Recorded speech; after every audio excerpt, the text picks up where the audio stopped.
ಮುಕ್ತಿ ಪಡೆದ ಕತೆ. ರಜತಗಿರಿಯಲ್ಲಿ ಪರಮೇಶ್ವರನು ಮಾಘ ಮಾಸದ ಮಹಾತ್ಮೆಯನ್ನು ಪಾರ್ವತೀ ದೇವಿಗೆ ಹೇಳುತ್ತಾ ಹೋದಂತೆ ಅವಳಿಗೆ ಕುತೂಹಲವು ಹೆಚ್ಚುತ್ತಾ ಹೋಯಿತು. ಆಕೆ ಶಂಕರನನ್ನು ಮಾಘ ಶುಕ್ಲ ದಶಮಿಯಂದು ಆಚರಿಸುವ ಲಕ್ಷ್ಮೀನಾರಾಯಣ ವ್ರತವನ್ನಾಚರಿಸುವ ವಿಧಾನವನ್ನು ಹಾಗೂ ಆ ವ್ರತವನ್ನಾಚರಿಸಿ ಪುನೀತನಾದವನ ಕತೆ ಕೇಳಲು ಕೋರಿದಳು. ಪರಮೇಶ್ವರನು ತನ್ನ ಭಾರ್ಯೆ ಪಾರ್ವತೀ ದೇವಿಯನ್ನು ಮೆಚ್ಚಿಕೊಳ್ಳುತ್ತಾ, ಭವಾನಿ, ನೀನು ಕೇಳಿದ ವ್ರತ ಕುರಿತು ಹೇಳುತ್ತೇನೆ, ಕೇಳು. ಈ ವ್ರತವು ಮಾನವರ ಇಷ್ಟಾರ್ಥಗಳನ್ನು ಈಡೇರಿಸುತ್ತದೆ. ಮಾಘ ಶುದ್ಧ ದಶಮಿಯಂದು ಸ್ನಾನ ಮಾಡಿ ಶ್ರೀಹರಿಯನ್ನು ಪೂಜಿಸಿದವನು ಆ ಪರಮಾತ್ಮನಿಗೆ ತುಂಬಾ ಬೇಕಾದವನಾಗುವನು. ಶುಕ್ಲ ದಶಮಿಯ ಬ್ರಾಹ್ಮಿ ಮುಹೂರ್ತದಲ್ಲಿ ಸೂರ್ಯೋದಯವಾಗುತ್ತಿರುವಾಗ ಸ್ನಾನ ಮಾಡಿ ಬಳಿಕ ಮಂಟಪವನ್ನು ರಚಿಸಬೇಕು. ಮಂಟಪದ ಸುತ್ತ ವರ್ಣಗಳಲ್ಲಿ ರಂಗೋಲಿ ಹಾಕಿ ನಡುವೆ ಅಷ್ಟದಳ ಪದ್ಮ ರಚಿಸಬೇಕು. ಮಂಟಪವನ್ನು ನಾನಾ ವಿಧ ಫಲಪುಷ್ಪಗಳಿಂದ ಅಲಂಕರಿಸಿ ಲಕ್ಷ್ಮೀನಾರಾಯಣ ಮೂರ್ತಿಯನ್ನು ಇಟ್ಟು ಪೂಜಿಸಬೇಕು. ಪೀಠ ಮಧ್ಯದಲ್ಲಿ ವಿಷ್ಣು ಸಾನ್ನಿಧ್ಯದ ಸಾಲಿಗ್ರಾಮವನ್ನಿಟ್ಟು ಅರ್ಚಿಸಬೇಕು. ಸಾಲಿಗ್ರಾಮಕ್ಕೆ ಪಂಚಾಮೃತಗಳಿಂದ ಅಭಿಷೇಕ ಮಾಡಿ ಬಗೆ ಬಗೆಯ ಪುಷ್ಪಗಳಿಂದ ಹಾಗೂ ವಿಷ್ಣುವಿಗೆ ಪ್ರಿಯವಾದ ತುಳಸಿಗಳಿಂದ ಪೂಜಿಸಬೇಕು. ಪರಮಾತ್ಮನಿಗೆ ಪ್ರಿಯವಾದ ಪರಮಾನ್ನ, ಪಾಯಸ, ಹೋಳಿಗೆಗಳನ್ನು ನೈವೇದ್ಯ ಮಾಡಬೇಕು. ಎಲ್ಲವೂ ಶ್ರೀಹರಿಗೆ ಸಮರ್ಪಿತ ಎಂದು ಹೇಳುತ್ತಾ ಪೂಜಿಸಬೇಕು. ವಸ್ತ್ರ, ಯಜ್ಞೋಪವೀತ, ಗಂಧ, ಅಕ್ಷತೆ, ಪುಷ್ಪ, ಧೂಪ, ದೀಪಗಳಿಂದ ಪೂಜಿಸಿದ ಬಳಿಕ ನೈವೇದ್ಯವನ್ನರ್ಪಿಸಬೇಕು. ತಾಂಬೂಲ ನಂತರ ನೀರಾಜನವನ್ನು ತೋರಿಸಿ ಬಳಿಕ ಇಷ್ಟಾರ್ಥಗಳನ್ನೀಡೇರಿಸೆನ್ನುತ್ತಾ ದೇವನಿಗೆ ಪ್ರದಕ್ಷಿಣೆ ನಮಸ್ಕಾರ ಮಾಡಬೇಕು. ಕಾಯೇನ ವಾಚ ಮನಸೇಂದ್ರಿಯೈರ್ವಾ ಬುದ್ಧ್ಯಾತ್ಮನಾ ವಾ ಪ್ರಕೃತೆ ಸ್ವಭಾವಾತ್ ಕರೋಮಿ ಯದ್ಯತ್ ಸಕಲಂ ಪರಸ್ಮೈ ಶ್ರೀಮನ್ನಾರಾಯಣಾಯೇತಿ ಸಮರ್ಪಯಾಮಿ ಎಂದು ಹೇಳುತ್ತಾ ತಾಮ್ರದ ಪಾತ್ರೆಯಲ್ಲಿರುವ ನೀರಿನಿಂದ ಶ್ರೀಹರಿಗೆ ಅರ್ಘ್ಯ ಬಿಡಬೇಕು.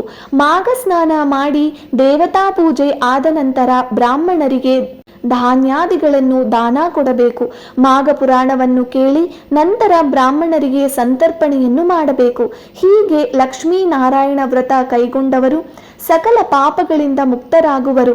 ಪೂರ್ವದಲ್ಲಿ ಒಬ್ಬ ರಾಜ ಇಂತಹ ವ್ರತ ಮಾಡಿ ಪಾಪದಿಂದ ದೂರನಾದನು. ಆ ಕಥೆಯನ್ನು ಕೇಳುವವಳಾಗು. ಬಹುಕಾಲದ ಹಿಂದೆ ಸರ್ವಶಾಸ್ತ್ರ ಪಾರಂಗತರು ಸಕಲ ಜೀವರಾಶಿಗಳಲ್ಲಿಯೂ ದಯೆಯುಳ್ಳವರು ಆದ ಒಬ್ಬರು ಮುನಿ ಇದ್ದರು. ಹೆಸರು ಗೌತಮ. ಅವರು ಹಲವಾರು ಮುನಿಗಳಿಂದ ಗೌರವಿಸಲ್ಪಟ್ಟಿದ್ದರು. ಒಮ್ಮೆ ಗೌತಮ ತನ್ನ ಕೆಲವು ಶಿಷ್ಯರೊಂದಿಗೆ ತೀರ್ಥಯಾತ್ರೆ ಕೈಗೊಂಡರು. ತೀರ್ಥಕ್ಷೇತ್ರಗಳನ್ನು ಸಂದರ್ಶಿಸುತ್ತಾ ಅಲ್ಲಿಯ ಪುಣ್ಯ ನದಿಗಳಲ್ಲಿ ಸ್ನಾನ ಮಾಡುತ್ತಿದ್ದರು. ಶಿಷ್ಯರು ಅವರನ್ನು ಅನುಸರಿಸುತ್ತಿದ್ದರು. ಹೀಗಿರುವಾಗ ಮಾಘ ಮಾಸ ಪ್ರಾಪ್ತವಾಯಿತು. ಆ ಕಾಲಕ್ಕೆ ಗೌತಮರು ಕೃಷ್ಣವೇಣಿ ಎಂಬ ನದಿ ತೀರಕ್ಕೆ ಬಂದರು. ಅದೊಂದು ಪುಣ್ಯ ನದಿ. ನದಿ ತೀರದಲ್ಲಿ ಗೌತಮ ಶಿಷ್ಯರ ನೆರವಿನಿಂದ ಆಶ್ರಮವನ್ನು ನಿರ್ಮಿಸಿಕೊಂಡು ಇರತೊಡಗಿದನು. ಶಿಷ್ಯರೊಂದಿಗೆ ಆ ಪುಣ್ಯ ನದಿಯಲ್ಲಿ ಸೂರ್ಯೋದಯ ಕಾಲಕ್ಕೆ ಸ್ನಾನ ಮಾಡಿದರು. ನದಿ ತೀರದಲ್ಲಿ ಒಂದು ಅಶ್ವತ್ಥ ವೃಕ್ಷವಿತ್ತು. ಮೂಲತೋ ಬ್ರಹ್ಮರೂಪಾಯ ಮಧ್ಯತೋ ವಿಷ್ಣುರೂಪಿಣಿ ಅಗ್ರಥ ಶಿವರೂಪಾಯ ವೃಕ್ಷರಾಜಾಯತೆ ನಮಃ ಎಂದು ಅಶ್ವತ್ಥಕ್ಕೆ ಹೇಳುತ್ತಾರೆ. ಗೌತಮರು ಅಶ್ವತ್ಥವಾಸಿ ವಿಷ್ಣುವನ್ನು ಸ್ನಾನಾನಂತರ ಭಕ್ತಿಯಿಂದ ಪೂಜಿಸುತ್ತಿದ್ದರು. ದಶಮಿಯ ದಿನ ಬಂದಾಗ ವೃಕ್ಷ ಮೂಲದಲ್ಲಿ ಒಂದು ಸುಂದರವಾಗಿ ಮಂಟಪವನ್ನು ರಚಿಸಿ ಅದರ ನಡುವೆ ವಿಷ್ಣುವಿನ ಮೂರ್ತಿಯನ್ನು ಪ್ರತಿಷ್ಠಾಪಿಸಿ ಪೂಜಿಸತೊಡಗಿದರು. ಒಂದು ಹೆಣ್ಣು ನಾಯಿ ಅಲ್ಲಿಗೆ ಬಂದು ಶ್ರೀಹರಿಯನ್ನು ಪೂಜಿಸುವುದನ್ನೇ ನೋಡುತ್ತಾ ಮರದ ಎದುರಿನಲ್ಲಿ ಕುಳಿತುಕೊಂಡಿತು. ಶಿಷ್ಯರು ಅಪಚಾರ ಎಂದು ಆ ನಾಯಿಯನ್ನು ಹೊಡೆದು ಓಡಿಸಿದರು. ಆದರೆ ಆ ನಾಯಿ ಅತ್ತಿತ್ತ ಹೋಗಿ ಮತ್ತೆ ಅಲ್ಲೇ ಬಂದು ಕುಳಿತುಕೊಂಡಿತು. ಮತ್ತೆ ಗೌತಮರ ಶಿಷ್ಯರು ನಾಯಿಗೆ ಕಲ್ಲು ಬೀರಿ ಓಡಿಸಿದರು. ಆದರೂ ನಾಯಿ ಪುನಃ ಪ್ರದಕ್ಷಿಣೆ ಹಾಕುತ್ತಾ ಮತ್ತೆ ಅದೇ ಸ್ಥಾನದಲ್ಲಿ ಕುಳಿತುಕೊಂಡಿತು. ಒಟ್ಟು ನಾಯಿ 3 ಸಲ ಮಹಾವಿಷ್ಣುವಿಗೆ ಪ್ರದಕ್ಷಿಣೆ ಹಾಕಿದ ಹಾಗಾಯಿತು. ಅಷ್ಟೇ ಸಾಕು. ಅದು ಮಾಘ ಶುಕ್ಲ ದಶಮಿ ರವಿವಾರದಂದು ಯಾವಾಗ ನಾಯಿ 3 ಬಾರಿ ಶ್ರೀಹರಿಗೆ ಪ್ರದಕ್ಷಿಣೆ ಹಾಕಿತೋ ಅದು ತನ್ನ ಪ್ರಾಣಿ ದೇಹವನ್ನು ಬಿಟ್ಟು ಮನುಷ್ಯ ದೇಹವನ್ನು ತಳೆಯಿತು. ಅದು ಒಬ್ಬ ರಾಜನಾಗಿ ಕಾಣಿಸಿಕೊಂಡಿತು. ನಾಯಿ ರೂಪ ಹೋಗಿ ಮಾನವ ಶರೀರವಾದ ರಾಜ ಓಡಿ ಬಂದು ತನ್ನ ಸ್ಥಿತಿಗೆ ಕಾರಣೀಭೂತರಾದ ಗೌತಮರಿಗೆ ನಮಸ್ಕಾರ ಮಾಡಿದನು. ಗೌತಮರಿಗೆ ರಾಜನನ್ನು ಕಂಡು ಮಹದಾಶ್ಚರ್ಯವಾಯಿತು. ಶಿಷ್ಯರು ಮೂಕರಾದರು. ಗೌತಮರು, ಅಯ್ಯ, ನಿನ್ನನ್ನು ನೋಡಿದರೆ ಯಾವುದೋ ದೇಶದ ಅರಸನಾಗಿರುವಂತೆ ತೋರುತ್ತದೆ. ನೀನು ಯಾರು? ಏಕೆ ಇಷ್ಟು ಕಾಲ ನಾಯಿಯ ರೂಪದಲ್ಲಿದ್ದೆ? ಹೇಳುವಂತವನಾಗು ಎಂದು ಕೇಳಿದನು. ಗೌತಮರ ಪ್ರಶ್ನೆಗೆ ಉತ್ತರಿಸುತ್ತಾ ಆ ರಾಜನು, ಮಹರ್ಷಿ, ನಾನು ವೇಗರಥ ಎಂಬ ಹೆಸರಿನ ರಾಜ. ನನ್ನದು ಚಂದ್ರವಂಶ. ನಾನು ವಂಗದೇಶವನ್ನು ಪ್ರಜಾನುರಾಗಿಯಾಗಿ ಧರ್ಮ ಪರಿಪಾಲಕನಾಗಿದ್ದುಕೊಂಡು ಆಳುತ್ತಿದ್ದೆನು. ಪ್ರಜೆಗಳ ಅನುಕೂಲಕ್ಕಾಗಿ ದೇವಾಲಯಗಳು, ಕೆರೆ ಕಟ್ಟೆ, ಬಾವಿಗಳನ್ನು ನಿರ್ಮಿಸಿದೆನು. ಮೇಲಾಗಿ ನಾನಾ ವಿಧ ದಾನಗಳನ್ನು ಮಾಡಿ ಸದಾ ಧರ್ಮ ಕಾರ್ಯಗಳಲ್ಲಿ ನಿರತನಾಗಿದ್ದೆನು. ಅನೇಕ ಯಜ್ಞಗಳನ್ನು ಮಾಡಿದೆನು. ಇಷ್ಟೆಲ್ಲ ಮಾಡಿದರೂ ನನಗೆ ಉತ್ತಮ ಲೋಕವು ಸಿಗದಂತಾಯಿತು. ಅದಕ್ಕೆ ಕಾರಣ ತಾನೊಂದು ಯಜ್ಞವನ್ನು ಆಚರಿಸುತ್ತಿರುವುದಾಗಿ ಹೇಳಿಕೊಂಡು ದಕ್ಷಿಣೆ ಕೇಳಲು ಬಂದನು. ನಾನಾದರೂ ಆ ಮುನಿಯಲ್ಲಿ ಗೌರವ ಉಳ್ಳವನಾಗಿ ಅವನನ್ನು ಅರ್ಘ್ಯಪಾದ್ಯಾದಿಗಳಿಂದ ಸತ್ಕರಿಸಿ ಉಪಚಾರ ಮಾಡಿದೆನು. ಇವುಗಳಿಂದ ಸಂತುಷ್ಟನಾದ ಆ ಮುನಿವರನೂ ನನಗೆ, ಅಯ್ಯ ಮಹಾರಾಜ, ಇದೋ ಈಗ ಮಾಘ ಮಾಸ. ಇದರ ರಹಸ್ಯವನ್ನು ಹೇಳುತ್ತೇನೆ ಕೇಳು. ಈ ಮಾಸದಲ್ಲಿ ಸೂರ್ಯನು ಮಕರ ರಾಶಿಯಲ್ಲಿರುವಾಗ, ಸೂರ್ಯೋದಯವಾಗುತ್ತಿರುವಾಗ ಪರಮ ಭಕ್ತಿ ಶ್ರದ್ಧೆಗಳಿಂದ ಪವಿತ್ರ ಸ್ನಾನ ಮಾಡಿ ಮಾಘ ಮಾಸ ಮಹಾತ್ಮೆಯನ್ನು ಕೇಳಿದ್ದೇ ಆದರೆ ವೈಕುಂಠ ಲೋಕ ಪ್ರಾಪ್ತಿಯಾಗುವುದು. ಆದರೆ ಮಾಘ ಮಾಸದ ಕೊರೆಯುವ ಚಳಿಗೆ ಹೆದರಿಕೊಂಡು ಸ್ನಾನ ಮಾಡದವರು ಚಂಡಾಲನಾಗಿ ಹುಟ್ಟುವನು.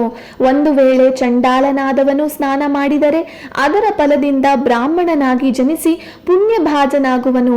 ಒಟ್ಟಿನಲ್ಲಿ ಮಾಘ ಸ್ನಾನ ಮಾಡಿದವರು ಸ್ವರ್ಗವಾಸಿಯಾಗುವರು. ಅವರಿಗೆ ನರಕ ದರ್ಶನವಾಗುವುದಿಲ್ಲ. ನೀನೂ ಈ ವ್ರತವನ್ನು ಕೈಗೊಂಡು ಸುಖಿಸು ಎಂದನು.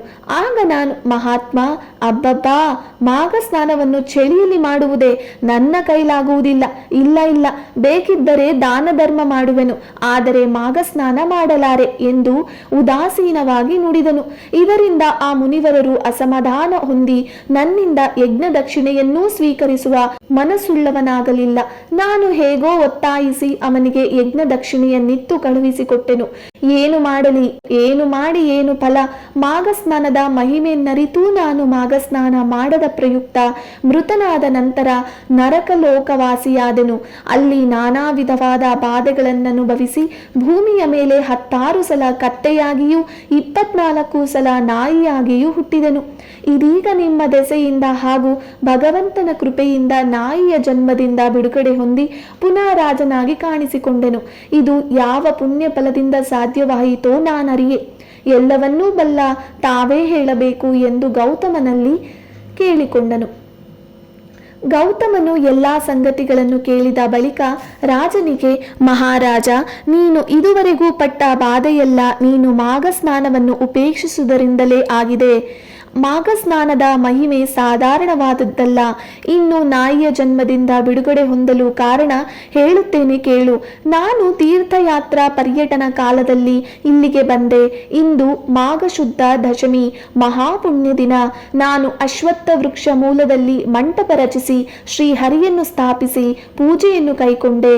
ನೀನು ನಾಯಿಯಾಗಿ ಇಲ್ಲಿ ಬಂದು ನೋಡುತ್ತಿರುವಂತೆ ನಾನು ಲಕ್ಷ್ಮೀನಾರಾಯಣ ವ್ರತವನ್ನು ಮಾಡುವುದು ಸರಿಯಲ್ಲವೆಂದು ನನ್ನ ಶಿಷ್ಯರು ನಿನ್ನನ್ನು ಹೆದರಿಸುತ್ತಲೇ ಬಂದರು. ಪ್ರತಿ ಬಾರಿಯೂ ನೀನು ಅವರಿಗೆ ಹೆದರಿ ಶ್ರೀಹರಿಯ ಪ್ರತಿಮೆಗೆ ಪ್ರದಕ್ಷಿಣೆ ಹಾಕಿದೆ. ಒಟ್ಟು 3 ಸಲ ಪ್ರದಕ್ಷಿಣೆ ಹಾಕಿದುದರಿಂದ ಪುಣ್ಯ ಭಾಜನನಾಗಿ ನಿನ್ನ ನಾಯಿಯ ಜನ್ಮ ಹೋಯಿತು. ಈಗಲಾದರೂ ತಿರಸ್ಕಾರ ಭಾವವನ್ನು ತಾಳದೆ ಮಾಘ ಸ್ನಾನ ಮಾಡು. ಇದರಿಂದ ನೀನು ಈ ಹಿಂದಿನ ಜನ್ಮಗಳಲ್ಲಿ ಮಾಡಿದ ಪಾಪಗಳು ನಾಶವಾಗುತ್ತವೆ. ಚಳಿ ಎಂದು ಹೆದರಬೇಡ. ಮಾಘ ಸ್ನಾನ ಮಾಡಿ ಅಂತ್ಯದಲ್ಲಿ ಶ್ರೀಹರಿ ಸಾಯುಜ್ಯವನ್ನು ಪಡೆ ಎಂದನು. ಗೌತಮನ ಮಾತುಗಳನ್ನು ಕೇಳಿದ ವೇಗರಥ ರಾಜನು ಮಾಘ ಸ್ನಾನ ಮಾಡುವ ಸಲುವಾಗಿ ನದಿ ತೀರದಲ್ಲಿ ಬೀಡು ಬಿಟ್ಟನು. ಆಗಷ್ಟೇ ಅಶ್ವತ್ಥ ವೃಕ್ಷದ ಸಂದಿನಿಂದ ಒಂದು ಕಪ್ಪೆಯು ಕೆಳಗೆ ದೊಪ್ಪೆಂದು ಬಿತ್ತು. ಗೌತಮರ ಶಿಷ್ಯರೆಲ್ಲ ಚಕಿತರಾದರು. ಕಪ್ಪೆ ಅತ್ತಿಂದಿತ್ತ ಇತ್ತಿಂದತ್ತ ಕುಪ್ಪಳಿಸುತ್ತಾ ಕಡೆಗೆ ತನ್ನ ಕಪ್ಪೆಯ ದೇಹವನ್ನು ತೊರೆದು ಒಂದು ಸ್ತ್ರೀ ರೂಪ ಧರಿಸಿ ನಿಂತಿತು. ಆ ಸ್ತ್ರೀಯು ಅತ್ಯಂತ ಸುಂದರಿಯಾಗಿದ್ದಳು. ಅವಳು ಗೌತಮ ಮುನಿಯ ಪಾದಗಳಿಗೆ ನಮಸ್ಕಾರ ಮಾಡಿ ಒಂದೆಡೆ ನಿಂತುಕೊಂಡಳು. ಮುನಿವರನು ಆಕೆಯನ್ನು, ಅಮ್ಮ, ನೀನು ಯಾರು? ಇದೇಕೆ ಕಪ್ಪೆ ಜನ್ಮವನ್ನು ತಳೆದಿದ್ದೆ? ಇಷ್ಟು ದಿನ ಎಲ್ಲಿ ಇದ್ದೆ? ಇಲ್ಲಿಗೇಕೆ ಬಂದೆ? ಎಲ್ಲ ತಿಳಿಸುವವಳಾಗು ಎಂದು ಕೇಳಿದನು. ಅವಳೊಬ್ಬ ಮುನಿಪತ್ನಿ. ಆಕೆ ಗೌತಮನ ದರ್ಶನದಿಂದ ಹಳೆಯದನ್ನೆಲ್ಲ ನೆನಪು ಮಾಡಿಕೊಂಡು ಹೇಳತೊಡಗಿದಳು.